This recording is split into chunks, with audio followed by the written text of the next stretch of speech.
വസ്ത്രധാരണം തെറ്റായ രീതിയിലാണ് നടക്കുന്നതെങ്കിൽ നമ്മൾ ആദ്യം ചെയ്യേണ്ടത് എന്താണ്? കേരളത്തിൽ വരുന്ന വിദേശ വനിതകളെ ആദ്യം കേരള സാരി എടുത്തിട്ട് പുറത്തേക്ക് ഇറക്കുക. എന്താ അത് ചെയ്യാത്തത്? എന്താ ഈ വിദേശ വനിതകളൊക്കെ ഇതുപോലെ ചെറിയ ഡ്രസ്സൊക്കെ ഇട്ട് വരുമ്പോൾ എല്ലാവരും കണ്ട് ആസ്വദിച്ച് നിൽക്കുന്നുണ്ടല്ലോ, എന്തുകൊണ്ട് അതിനാർക്കും ഒന്നും പറയാനില്ലേ? അത് ശരിയാണോ? അങ്ങനെയാണെങ്കിൽ ആദ്യം അതൊക്കെയല്ലേ നിർത്തേണ്ടത്? ഒരു കേരള സാരി ഉടുപ്പിച്ചിട്ട് എയർപോർട്ടിൽ നിന്ന് ഇറങ്ങുമ്പോൾ കേരള സാരി ഉടുപ്പിച്ചിട്ട് ഇറങ്ങണമെന്നേ, എന്താ പറ്റാത്തത്? ഒരുപാട് ആധികാരികമായിട്ട് സംസാരിക്കാനൊന്നും എനിക്കറിയില്ല. പക്ഷേ ഈ നിലപാടെടുക്കുന്നത് കുറേ താമസിച്ചു പോയി എന്നുള്ളൊരു ഇതാണ് എനിക്ക് തോന്നിയിട്ടുള്ളത്. കാരണം സ്ത്രീകളെക്കുറിച്ച് ഞാൻ സ്ത്രീകൾക്ക് എന്താ പറയുക, വിരോധമായിട്ട് സംസാരിക്കുന്ന ഒരാളൊന്നുമല്ല. പക്ഷേ ഞാൻ പുരുഷന്മാരുടെ ഒപ്പം നിൽക്കുന്ന ഒരാളാണ്. കാരണം ഒരുപാട് കാര്യങ്ങൾ വെച്ച് നോക്കുമ്പോൾ നിങ്ങൾക്ക് ഒരിക്കലും നീതി കിട്ടുന്നതായിട്ട് എനിക്ക് തോന്നിയിട്ടില്ല. കാരണം എന്തെങ്കിലും പറഞ്ഞ് നിങ്ങളിൽ അടിച്ചേൽപ്പിക്കുകയാണ് ഓരോ കാര്യങ്ങളും.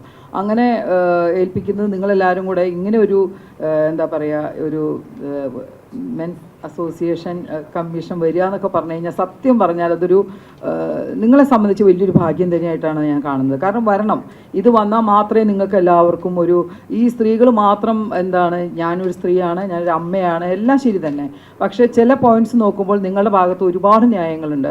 ആ ന്യായങ്ങൾ ഇതുവരെയായിട്ടും ആർക്കും അതൊന്ന് എന്താ പറയുക, അതിനൊരു നിയമം കൊണ്ടുവരാനോ അല്ലെങ്കിൽ നിങ്ങളെല്ലാവരും എല്ലാവരും കൂടെ ചേർന്ന് നിന്ന് അതിനെ പ്രതിരോധിച്ച് മുന്നോട്ട് ശക്തമായിട്ട് വരണം. സ്ത്രീകൾ മാത്രമല്ല, പുരുഷന്മാർക്കും സ്ത്രീകൾക്കൊക്കെ ഒരേപോലെ തന്നെ തുല്യ പ്രാധാന്യമുണ്ട്, എല്ലാം ശരി തന്നെ. പക്ഷെ ഒരു ചെറിയൊരു കാര്യം, ഒരു നിസ്സാര കാര്യം ഞാൻ അതിനകത്ത് ശ്രദ്ധയിൽപ്പെടുത്താം. ഒരു ഹോട്ടൽ റൂമിൽ തന്നെ ഒരു ലേഡി ഒരു റൂമിൽ കയറി വന്നാൽ തന്നെ അവരത് പുറത്തിറങ്ങിയിട്ട് പറയുന്നത് എന്തോ, അതുവരെ 6 മാസത്തോളം നിങ്ങൾ പുരുഷന്മാർ അനുഭവിക്കുന്ന ഒരു വേദന അതെന്താന്നുള്ളത് ഞാനൊരു സ്ത്രീയാണ്, ഞാനൊരു അമ്മയാണ്, എല്ലാം ശരി തന്നെ. പക്ഷേ ആ പുരുഷന്മാരുടെ ഭാര്യ, അമ്മ എന്ന് പറയുന്നതൊക്കെ സ്ത്രീകൾ തന്നെയല്ലേ. അവർ ഇത് അനുഭവിക്കുന്നതോ 6 മാസം തെളിഞ്ഞു വരുന്നവരെ എന്ത് തെളിവ് കൊടുക്കാൻ സാധിക്കും? ഞാൻ പറയുന്ന ഒരു സ്ത്രീ ധൈര്യമായിട്ടൊരു ഹോട്ടലിലോ റൂമിൽ ചെല്ലുവാണെങ്കിൽ അതിൻ്റെ എല്ലാ ഉത്തരവാദിത്വം അവർ തന്നെ ഏറ്റെടുക്കണം, ആ സ്ത്രീ ഏറ്റെടുക്കണം. അല്ലാതെ പുരുഷന്മാരെ അല്ല കുറ്റം പറയേണ്ടത്. അവരിതെങ്ങനെ അപ്പം തന്നെ തെളിയിച്ച് കാണിച്ചു കൊടുക്കാൻ പറ്റുമോ? നമുക്ക് ഒന്നുമില്ല. അപ്പോൾ ഇതുപോലെയുള്ള കാര്യങ്ങൾ ഞാൻ ഇതിനകത്ത് മെൻഷൻ ചെയ്തിരിക്കുന്ന കുറേ കാര്യങ്ങൾ ഞാൻ സത്യം പറഞ്ഞാൽ എൻ്റെ മനസ്സിലോർത്ത കാര്യങ്ങളൊക്കെ ഇതിനകത്ത് കൊടുത്തിട്ടുണ്ട്. ഒരു പ്രശ്നം ഉണ്ടായി കഴിയുമ്പോൾ പുരുഷന്മാരുടെ മുഖം മാത്രം അങ്ങ് കാണിക്കുക, ആ സ്ത്രീയുടെ മുഖം അങ്ങ് മറച്ചു വെക്കുക. രണ്ടുപേരും തുല്യ കുറ്റക്കാരല്ലേ? ഇപ്പോൾ ഒരു കൊല്ലത്തോളം കൂടെ പോയി ഒരു സ്ത്രീയെ എന്തുകൊണ്ട് പുറത്ത് കാണിക്കുന്നില്ല? ഇപ്പോൾ തന്നെ എന്തോ ഒരു കേസ് കഴിഞ്ഞ് ഒരു ലേഡി പുറത്തിറങ്ങി അവർക്ക് കുറ്റം ചെയ്ത അവർ ജയിലിലൊക്കെ നല്ല രീതിയിൽ നടന്നു. ഇവർക്ക് നേരത്തെ നല്ല രീതിയിൽ ചെയ്ത ഈ കുറ്റം ചെയ്യുമോ? അപ്പോൾ അതൊക്കെ നമ്മൾ സ്ത്രീകൾക്ക് സപ്പോർട്ട് ചെയ്ത് ഞാൻ ഒരിക്കലും സംസാരിക്കില്ല. അങ്ങനെ ചെയ്യരുതെന്നേ ഞാൻ പറയുള്ളൂ.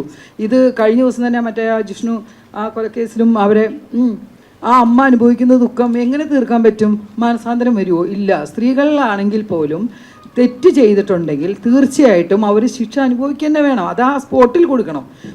ഞാൻ 20 വർഷം ഒരു കേസ് നടത്തി ജയിച്ച ആളാണ് ഞാൻ. 20 വർഷം. ഈ 20 വർഷം എന്ന് പറയുമ്പോൾ ഞാൻ എത്രത്തോളം ആ 20 വർഷം എൻ്റെ നല്ല സമയം ഞാൻ എത്ര ബുദ്ധിമുട്ടിയിട്ടുണ്ട്, എത്ര സഹിച്ചിട്ടുണ്ട്, എൻ്റെ ഫാമിലി സഹിച്ചിട്ടുണ്ട്. അപ്പോൾ ഈ 20 വർഷത്തോളം കൊണ്ടുപോകാതെ നിങ്ങൾ ശരിക്കും ശക്തമായിട്ട് നിങ്ങൾ പുരുഷന്മാർ തന്നെയാണ് മുന്നോട്ട് വരേണ്ടത്. ഞാൻ എന്നും പറയും, എൻ്റെ പേഴ്സണലായിട്ടൊരു അഭിപ്രായമാണ്, എന്തൊക്കെ പറഞ്ഞാലും ഞാൻ പുരുഷന്മാർക്ക് എന്നെക്കാൾ കുറച്ച് മുകളിൽ സ്ഥാനം എന്നും കൊടുത്തിട്ടുള്ളൂ. ജീവിതാവസാനം വരെ ഞാൻ കൊടുക്കുകയുള്ളൂ. കാരണം എന്തിനാണ് നമ്മൾ ഇതുപോലെ സ്ത്രീകളെ മാത്രം സപ്പോർട്ട് ചെയ്ത് നിങ്ങൾ എന്ത് വിഷയം എടുത്ത് നോക്കിക്കോളൂ. ഒരു മാധ്യമം എന്ന് പറയുന്ന അവരുടെ കർമ്മമാണ് ചെയ്യുന്നത്. മാധ്യമത്തിന് എപ്പോഴും ഓരോ സ്ഥലത്തും ഓരോ കാര്യങ്ങൾ റീച്ച് എത്തിക്കുന്ന മാധ്യമങ്ങളെയാണ് ഞാൻ ഒരുപാട് സ്നേഹിക്കുന്നുണ്ട്. കാരണം അവർ വഴിയാണ് ഞങ്ങളെ ആണെങ്കിലും, ഞങ്ങൾ സിനിമയിൽ അഭിനയിക്കുന്ന ആൾക്കാരാണ്, എന്ത് കാര്യങ്ങളുണ്ടെങ്കിലും നിങ്ങളാണ് ഏറ്റവും കൂടുതൽ ജനങ്ങളിലേക്ക് റീച്ച് എത്തിക്കുന്നത്. അത് നിങ്ങളുടെ എന്താ പറയുക, കർമ്മം എന്ന് പറയുന്നത് നിങ്ങൾ ജോലി ചെയ്യുന്നതിൻ്റെ ഒരു ഭാഗമായിട്ട് അത് മുന്നോട്ട് വരുന്നത്. അതിനെ കുറ്റം പറയാൻ ഒരുപാട് ആൾക്കാരുണ്ട്. ഇവർക്ക് വേറെ പണിയില്ലേ, മാധ്യമങ്ങൾക്ക് ഇതാണ്. മാധ്യമങ്ങളുടെ പണി ചെയ്യുക വേണം, ജനങ്ങൾ അറിയണതെല്ലാം. പക്ഷേ ഇപ്പം ഞാൻ പറഞ്ഞു വന്ന വേറെ ഒന്നുമല്ല, സ്ത്രീകൾക്ക് മാത്രം ഒരു സംഘടനയല്ല, തുല്യശക്തിയായ പുരുഷന്മാർക്ക് ഇതുപോലൊരു സംഘടന വന്ന് നിങ്ങളെല്ലാവരും, പ്രത്യേകിച്ച് നിങ്ങൾക്കറിയാം, നിങ്ങളെല്ലാവരും ഫാമിലി എല്ലാവരും ഉള്ളത് തന്നെയാണ്, പത്രക്കാരായാലും ആരാണെങ്കിലും, ഇതുപോലെയുള്ള സന്ദർഭങ്ങളിൽ പുരുഷന്മാരും സ്ത്രീകളും എന്തെങ്കിലും തെറ്റ് ചെയ്ത് തുല്യമായിട്ട് തന്നെ അവരെ പുറത്ത് കാണിക്കണം. ഒരിക്കലും മറച്ചു വെക്കരുത്. കുറ്റം ചെയ്തിട്ടുണ്ടെങ്കിൽ സ്ത്രീകളായാലും ഒരുപോലത്തെ ശിക്ഷ കൊടുക്കണം. പുരുഷന്മാരെ മാത്രം അങ്ങ് മാറ്റി വയ്ക്കുക, സ്ത്രീകളെ മാത്രം അങ്ങനെ ചെയ്യുക, അവർ ജയിലിൽ നല്ലപോലെ ചെയ്തു, അങ്ങനെ ചെയ്തു, ഇതൊന്നും അല്ലല്ലോ നമുക്ക് വേണ്ടത്. അപ്പോൾ എനിക്ക് കൂടുതലായിട്ട് അറിയില്ല. ഞാൻ എന്തൊക്കെ പറഞ്ഞാൽ, ഞാൻ ഇപ്പോൾ ഈ കഴിഞ്ഞ 2-3 ദിവസം ചെറിയ കുറച്ച് വാക്കുകൾ പറഞ്ഞ് വലിയ വൈറലായി എന്ന് പറഞ്ഞു. ഞാൻ പറഞ്ഞത് ഇപ്പോഴും ഞാൻ ആവർത്തിച്ച് പറയും, പുരുഷന്മാരെ നമ്മൾ ഒരുപാട് നിയന്ത്രിച്ച്, നമ്മുടെ ഭർത്താവാണ് നിയന്ത്രിച്ച് വീട്ടിൽ തളച്ചിടേണ്ട ആൾക്കാരല്ല. പുരുഷന്മാരെന്ന് പറഞ്ഞാൽ സ്നേഹം കൊടുത്ത് സ്നേഹം വാങ്ങാം എന്നുള്ള ഒരു അഭിപ്രായക്കാരിയാണ് ഞാൻ പറഞ്ഞു. അപ്പോഴും ഞാൻ പറഞ്ഞു, എന്താ മദ്യത്തെക്കുറിച്ച് ഞാൻ പറഞ്ഞു. അതൊന്നും വലിയ തെറ്റായ കാര്യമൊന്നുമല്ല. പുറത്ത് പോയി എന്തെല്ലാം കാര്യങ്ങൾ ഇവിടെ നടക്കുന്നുണ്ട്. വസ്ത്രധാരത്തെക്കുറിച്ച് കുറേ പേരെന്നോട് ചോദിച്ചു. സ്ത്രീകൾ, ഞാനൊരു സ്ത്രീയാണ്, ഞാൻ ഇടുന്ന ഡ്രസ്സ് എൻ്റെ ഇഷ്ടത്തിനുള്ള ഡ്രസ്സാണ് ഞാൻ ഇടുന്നത്. അത് എൻ്റെ വ്യക്തിപരമായ കാര്യമാണ്. ഇഷ്ടമുണ്ടെങ്കിൽ സ്വീകരിക്കാം, ഇഷ്ടമില്ലാത്തവർ പലതും പറയും. നമ്മൾ എല്ലാത്തിനും പുറകെ നല്ലത് മാത്രം നമുക്ക് ചെയ്തുകൊണ്ട് നടക്കാൻ പറ്റുമോ? സിനിമയിൽ കാണുന്നത് മുഴുവൻ ജീവിതത്തിലേക്ക് പകർത്തുക എന്ന് പറയുന്നത് എന്താ? നല്ലത് പകർത്തിയാൽ പോരെ, എന്തിനാ ഈ ചീത്ത മാത്രം പകർത്തുന്നത്? സിനിമയെ കുറ്റം പറയേണ്ട കാര്യമേ ഇല്ല. നമ്മൾ ചെയ്യുന്നതല്ല അതുപോലെയാണ് എന്തെല്ലാം കാര്യങ്ങൾ നമുക്ക് ചെയ്യാൻ സാധിക്കും. വസ്ത്രധാരണത്തെക്കുറിച്ച് പറഞ്ഞു. ഞാൻ ഇപ്പോഴും പറയുന്നു, ഒരു കാര്യം ചെയ്യാം നമുക്ക്. വസ്ത്രധാരണം തെറ്റായ രീതിയിലാണ് നടക്കുന്നുണ്ടെങ്കിൽ നമ്മൾ ആദ്യം ചെയ്യേണ്ടത് എന്താണ്? കേരളത്തിൽ വരുന്ന വിദേശ വനിതകളെ ആദ്യം കേരള സാരി എടുത്തിട്ട് പുറത്തേക്ക് ഇറക്കുക. എന്താ ചെയ്യാത്തത്? എന്താ ഈ വിദേശ വനിതകളൊക്കെ ഇതുപോലെ ചെറിയ ഡ്രസ്സൊക്കെ ഇട്ട് വരുമ്പോൾ എല്ലാവരും കണ്ട് ആസ്വദിച്ച് നിൽക്കുന്നുണ്ടല്ലോ. എന്തുകൊണ്ട് അതിനാർക്കും ഒന്നും പറയാനില്ലേ? അത് ശരിയാണോ? അങ്ങനെയാണെങ്കിൽ ആദ്യം അതൊക്കെയല്ലേ നിർത്തേണ്ടത്. ഒരു കേരള സാരി ഉടുപ്പിച്ചിട്ട് എയർപോർട്ടിൽ നിന്ന് ഇറങ്ങുമ്പോൾ കേരള സാരി ഉടുപ്പിച്ചിട്ട് ഇറങ്ങണമെന്നേ, എന്താ പറ്റാത്തത്? അപ്പോൾ അതൊന്നും കുഴപ്പമില്ല. ഇനി ഒരു കാര്യം കൂടെ ഞാൻ നിങ്ങളുടെ ശ്രദ്ധയപ്പെടുത്താം. കാരണം ഞാൻ പറഞ്ഞില്ലേ, എനിക്കിപ്പോൾ രാഹുലിനെ പോലെ ഒന്നും ഭയങ്കരമായിട്ട് പ്രസംഗിച്ച് പരിചയമൊന്നുള്ള ആളൊന്നുമല്ല. ഒരു കാര്യം ഞാൻ നിങ്ങളുടെ ശ്രദ്ധയപ്പെടുത്താം. നമ്മളെ തിരുവനന്തപുരം പറഞ്ഞ തലസ്ഥാനമല്ലേ? താങ്കളും തിരുവനന്തപുരത്തുകാരനാണ്. നമ്മളിവിടെ ശംഖുമുഖം കടപ്പുറത്ത് എല്ലാവരും പോയിട്ടുണ്ടാവും അല്ലേ? പോയിട്ടില്ലേ? അവിടെ ഒരു സ്ത്രീയെ ഇങ്ങനെ കിടത്തിയിട്ടുണ്ട് അല്ലേ? ഒരു തുണി അതിനിടാൻ ആർക്കെങ്കിലും പറ്റുമോ? ഒരു എന്തെങ്കിലും ഇത് ഇട്ട് കൊടുക്കാൻ പറ്റുമോ? ഇല്ലല്ലോ. എന്തുകൊണ്ട്? നിങ്ങളെല്ലാവരും അവിടെ പോയി കാണുന്നില്ലേ? അതൊരു സ്ത്രീയല്ലേ? അപ്പോൾ അതുപോലെയുള്ള കാര്യങ്ങളൊക്കെ നമ്മുടെ ഇവിടെ നടക്കുന്നുണ്ട്. ഞാൻ പറഞ്ഞു, ഇതൊന്നുമല്ല കാര്യം. ഇപ്പം നിങ്ങളെടുത്തിരിക്കുന്ന ഈ ഡിസിഷൻ, അതായത് പുരുഷന്മാർക്കുള്ള ഈ ഒരു സംഘടന, എന്തായാലും ഇതിനെ ശക്തമായി ആരെന്തൊക്കെ പറഞ്ഞാലും ഞാൻ ഇതിൻ്റെ ഒപ്പം നിങ്ങളുടെ കൂടെ തന്നെ ഉണ്ടാവും. പുരുഷന്മാരുടെ കൂടെ ഞാൻ നിൽക്കും. ഇനി ആരിനി എന്നെ എന്ത് ചെയ്താലും വേണ്ടില്ല, പുരുഷന്മാരെ സപ്പോർട്ട് ചെയ്യുക എന്നുള്ളത് എൻ്റെ ഏറ്റവും വലിയൊരു കാര്യമാണ്. അതിനി രാഹുൽ എന്ത് കാര്യത്തിന് വിളിച്ചാലും ഞാൻ മുന്നോട്ട് വരും. കാരണം നമുക്ക് ആവശ്യമുള്ള കാര്യമാണത്. അതുകൊണ്ടാണ് ചോദിച്ചപ്പോൾ തന്നെ ഞാൻ പറഞ്ഞു, ഞാൻ വരും കേട്ടോ, ഞാൻ വരാതിരിക്കില്ല. കാരണം എല്ലാ ഇൻ്റർവ്യൂവിലും ഞാൻ നിങ്ങൾക്ക് എപ്പോഴും പ്രാധാന്യം കൊടുത്തിട്ടുണ്ട്. ഞാൻ പുരുഷന്മാരെ ഒരിക്കലും കുറ്റം പറയില്ല.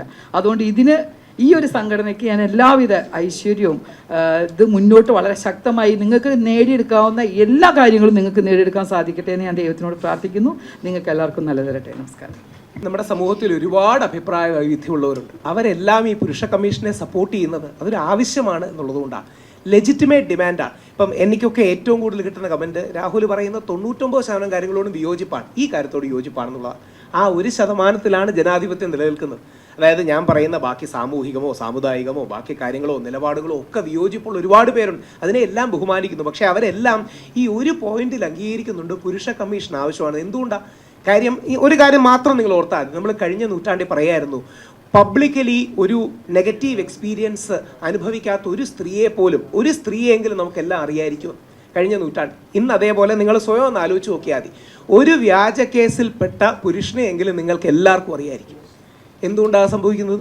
കാര്യം അത്രമാത്രം വ്യാപകമായത്. നമ്മുടെ തന്നെ സുഹൃത്ത് വലയത്തിലോ ബന്ധുവലയത്തിലോ ഒക്കെ നോക്കിയാൽ ഈ സ്ത്രീപക്ഷ നിയമങ്ങൾ മിസ്യൂസ് ചെയ്യുകയോ അല്ലെങ്കിൽ ഏതെങ്കിലും തെറ്റായ നിയമങ്ങളിൽപ്പെട്ട് വ്യാജ പരാതികൾ അനുഭവിക്കാത്ത ഒരു പുരുഷനെ നിങ്ങൾക്ക് ആരെങ്കിലും അങ്ങനെ അനുഭവിച്ച ഒരു പുരുഷനെയെങ്കിലും നിങ്ങൾക്ക് അറിയാതിരിക്കുമെന്ന കാര്യത്തിൽ യാതൊരു സംശയവും. രാഹുൽജി, നമ്മുടെ സംഘടനയിൽപ്പെട്ട ട്രഷറായിട്ടുള്ള രാഹുൽ, ഉമാ മഹേശ്വരൻ, പിന്നെ മറ്റ് മാധ്യമ സുഹൃത്തുക്കളെ, ഇവിടെ ഓൾ കേരള മെൻസ് അസോസിയേഷൻ കഴിഞ്ഞ 10 വർഷത്തിൽ കൂടുതലായി മെൻസ് കമ്മീഷൻ വരണമെന്ന് പല വേദികളിലും പറഞ്ഞിട്ടുണ്ട്.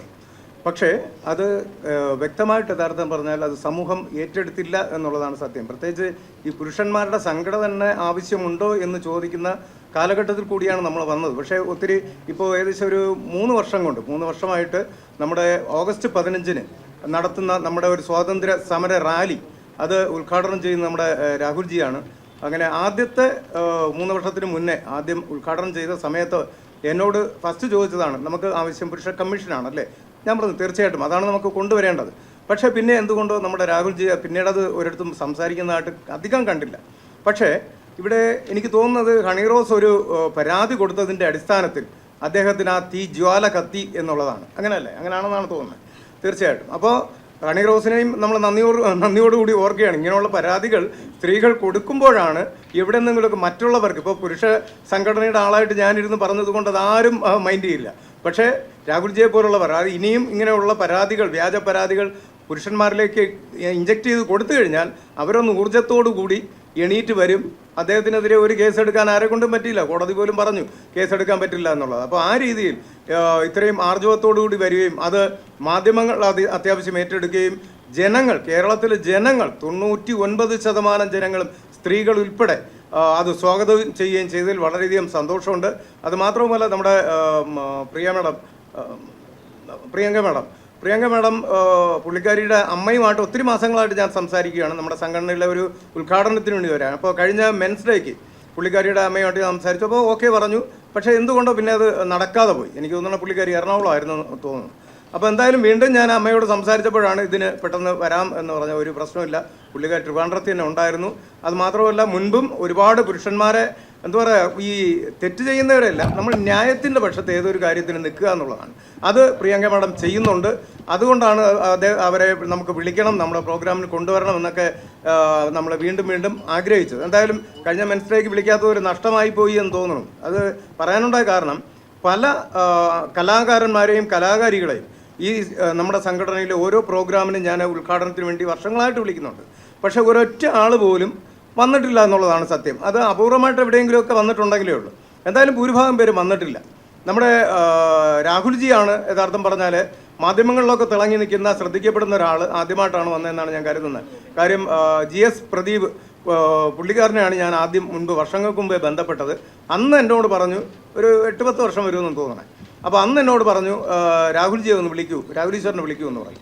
ഞാൻ പറഞ്ഞു, അദ്ദേഹം നല്ല ഫാമിലിയായിട്ട് നല്ല രീതിയിൽ ജീവിക്കുന്നതല്ല, അപ്പോൾ ഞാൻ വിളിച്ചാൽ വരുമോ എന്നൊരു സംശയം ഞാൻ അന്ന് ഉന്നയിച്ചിരുന്നു. പക്ഷേ പിന്നീട് ഞാൻ വിളിച്ചപ്പോൾ എന്തായാലും അദ്ദേഹം സന്തോഷപൂർവ്വം വന്നു. ഇപ്പോൾ 3-4 വർഷം കൊണ്ട് നമ്മുടെ സംഘടനയോടൊപ്പം ചേർന്ന് നിന്ന് അദ്ദേഹം സംഘടനയെ ഉയർത്തിക്കൊണ്ടുവരാനും പുരുഷന്മാരുടെ ഉന്നമനത്തിനും വേണ്ടിയിട്ട് നിൽക്കുകയും ചാനൽ ചർച്ചകളിൽ അതിശക്തമായിട്ട് കാര്യങ്ങൾ പറയുകയും, എന്നാൽ ഒരു എന്താ പറയുക, ഒരു കുറച്ചുകൂടി ശക്തി വേണമെന്ന് നമ്മൾ പലവട്ടം ഞങ്ങൾ ആഗ്രഹിച്ചു. പക്ഷേ അതിപ്പോൾ എന്തായാലും നമ്മുടെ ഹണിറോസ് കാരണം അങ്ങനെ ഒരു ശക്തമായിട്ട് അദ്ദേഹം മുന്നോട്ട് വന്നു. അത് വളരെയധികം സ്വാഗതാർഹമാണ്. ഇവിടെ ഒരുപാട് മാറ്റം നമുക്ക് ഉണ്ടാക്കാൻ പറ്റും. ഇനി അതിനുള്ളൊരു വളക്കൂറുള്ളൊരു മണ്ണായിട്ട് കേരളം മാറിക്കഴിഞ്ഞു. അപ്പോൾ അതുകൊണ്ട് ഞങ്ങൾ ഇപ്പോൾ നിലവിൽ നാളെ, ഗാന്ധി സ്മരണയായ നാളെ, ഞങ്ങൾ ഒരു ഇവിടെ സെക്രട്ടേറിയറ്റിന് പഠിക്കൽ ഗാന്ധി പ്രതിമ പാലഭിഷേകം നടത്തുകയും അതോടൊപ്പം തന്നെ നമ്മുടെ ക്യാമ്പയിൻ, പുരുഷാവകാശ കമ്മീഷന് വേണ്ടിയിട്ടുള്ള ക്യാമ്പയിൻ ആരംഭിക്കുകയാണ്. അതിന് എല്ലാ മാധ്യമ സുഹൃത്തുക്കളും പ്രിയങ്ക മേഡത്തെ പോലുള്ള പുരുഷന്മാരെ, നല്ലത് ചെയ്യുന്ന പുരുഷന്മാരെ അംഗീകരിക്കുവാൻ മനസ്സുള്ള സ്ത്രീകളെയും ഞങ്ങൾ സ്വാഗതം ചെയ്യുകയാണ്. അല്ലാതെ പുരുഷ വിദ്വേഷം വെച്ചുകൊണ്ട്, എന്നെയും സ്ത്രീ വിദ്വേഷിയായിട്ടാണ് കാണുന്നത്. അങ്ങനെയാണെങ്കിൽ ഒരിക്കലും പ്രിയങ്ക മേഡം ഒന്നും വരില്ല, ഇവിടെ ഈ വേദിയിൽ വരില്ല. അങ്ങനെ മുൻപ് നമ്മൾ പ്രിയ ഷൈൻ എന്ന് പറയുന്ന ഒരു കലാകാരിയെ തന്നെ കൊണ്ടുവന്നിട്ടുണ്ട്. മായ വിശ്വനാഥ് മെൻസ് ഡേ ഉദ്ഘാടനം ചെയ്തത് മായ വിശ്വനാഥാണ്. അപ്പോൾ അങ്ങനെ പലരെയും നമ്മൾ കൊണ്ടുവന്നിട്ടുണ്ട്. നമ്മളോടൊപ്പം എന്നെ ഒരുപാട് പേര് വിളിക്കുന്ന സ്ത്രീകൾ വിളിച്ചിട്ട് പിന്തുണ തരുന്നുണ്ട്. അവരോടൊക്കെ വളരെ മാന്യമായിട്ട് നമ്മൾ നല്ല രീതിയിൽ കാര്യങ്ങൾ പറയുന്നു. അവർക്ക് വേണ്ടുന്ന ആവശ്യങ്ങൾ ഒരുപക്ഷെ സർക്കാർ ലെവലിൽ പോകുന്നതിനേക്കാളും കൂടുതൽ വിശ്വാസത്തോടു കൂടി നമ്മളെ വിളിക്കുന്നു. അതുപോലെ രാഹുൽ ഈശ്വർ ജിയും വിളിക്കുന്നു എന്നാണ് ഞാൻ കരുതുന്നത്. അപ്പോൾ സ്ത്രീകൾ നമ്മളിലാണ് കൂടുതൽ പ്രതീക്ഷ കണ്ടെത്തുന്നത്. അത് നല്ലത് ചെയ്യുന്നതുകൊണ്ടാണ്. തെറ്റ് ബഹുഭൂരിപക്ഷം ഇപ്പോൾ പുരുഷന്മാരാണ് ശത്രുക്കൾ. ഏറ്റവും കൂടുതൽ എന്നെ വിമർശിക്കുന്നത് സ്ത്രീകളല്ല. എനിക്കെതിരെ എന്തെങ്കിലും പറയുന്നു അല്ലെങ്കിൽ പബ്ലിക്കിൽ വരുന്നത് സ്ത്രീകളായിട്ട് എനിക്ക് തോന്നുന്നില്ല. പക്ഷേ പുരുഷന്മാരാണ് കൂടുതലും വരുന്നത്. അത് എന്താ പറയുക, സ്വാഭാവികം. അവർക്ക് എന്തെങ്കിലും ഒരു പ്രശ്നം വരുമ്പോൾ ഒരുപാട് പേര് മുൻപ് പറഞ്ഞിട്ടുണ്ട്, സാറ് മുൻപ് പറഞ്ഞതാണ്, അന്ന് പറഞ്ഞതാണ് ശരി, ഇന്ന് ഞങ്ങളുടെ അനുഭവത്തിൽ വന്നപ്പോഴാണ് ഞങ്ങൾ മനസ്സിലാക്കിയതെന്ന് പറഞ്ഞ് ഒരുപാട് പേര് വരുന്നുണ്ട്. അപ്പോൾ ഇന്ന് വിമർശിക്കുന്നവർ നാളെ ഞങ്ങളടുത്ത് തന്നെ വരും. അതിന് യാതൊരു മാറ്റവുമില്ല. അതുമാത്രവുമല്ല, നമ്മുടെ രാഹുൽജി ഓൾ കേരള മെൻസ് അസോസിയേഷൻ്റെ ഏറ്റവും തലപ്പത്തിരിക്കാൻ യോഗ്യൻ അദ്ദേഹമെന്ന് ഞാൻ ഗ്രൂപ്പിലൊക്കെ കുറച്ച് നാൾ ചർച്ചകൾ വയ്ക്കുന്നുണ്ട്. അപ്പോൾ അദ്ദേഹത്തിന് താല്പര്യമുണ്ടെങ്കിൽ ഓൾ കേരള മെൻസ് അസോസിയേഷൻ്റെ തലപ്പത്തിരുന്ന് ഇത് നയിക്കാൻ പറ്റിയ യോഗ്യനായിട്ടുള്ളൊരു വ്യക്തിയും അദ്ദേഹമെന്ന് എന്നെക്കാളും കൂടുതൽ എനിക്കങ്ങനെ തോന്നുന്നുണ്ട്. അതിനും ഞാൻ അദ്ദേഹത്തെ ഈ വേദിയിൽ വെച്ച് ഞാൻ സ്വാഗതം ചെയ്യുകയാണ്. അതുപോലെ തന്നെ നാളെ നമ്മുടെ ഈ പുരുഷാവകാശ കമ്മീഷന് വേണ്ടിയിട്ട് നാളെ നടത്തുന്ന ക്യാമ്പയിൻ ഇതെല്ലാ പുരുഷന്മാർക്കും, എല്ലാവർക്കും, മാധ്യമപ്രവർത്തകർക്കായാലും ഏത് മേഖലയിലും അറിയാമല്ലോ. ഇപ്പോൾ നമ്മുടെ ഒരു പ്രശസ്തനായിട്ടുള്ളൊരു മാധ്യമപ്രവർത്തകൻ ഈ ഇടയ്ക്ക് പോക്സോ കേസ് വന്നത്. അപ്പോൾ ഏത് സമയവും ഇതുപോലുള്ള കേസുകൾ വരും. അതുകൊണ്ട് ഈ ഒരു സംഘടന വേണം, ഈ ഒരു പ്രസ്ഥാനം, പുരുഷ കമ്മീഷൻ നമുക്ക് വേണം. അതുപോലെ തന്നെ പോലീസ് സ്റ്റേഷനുകളിൽ ഏതെങ്കിലും ഒരു പെണ്ണ് കൊണ്ടുവന്ന ഒരു പരാതി കൊടുത്താൽ അതെന്താണെന്ന് അന്വേഷിക്കാതെ തന്നെ ആ ഇരയായിട്ടുള്ള പുരുഷൻ എന്നേ പറയൂ. കാര്യം അത് പ്രതിയല്ല. ഇത് പ്രതിയെന്ന് ആരോപിച്ച ഉടനെ അദ്ദേഹത്തിൻ്റെ ഫോട്ടോയും ബയോഡാറ്റയും ഡീറ്റെയിൽസും ഇടുന്നു. അതൊക്കെ നമ്മൾ അവസാനിപ്പിക്കേണ്ടിയിരിക്കുന്നു.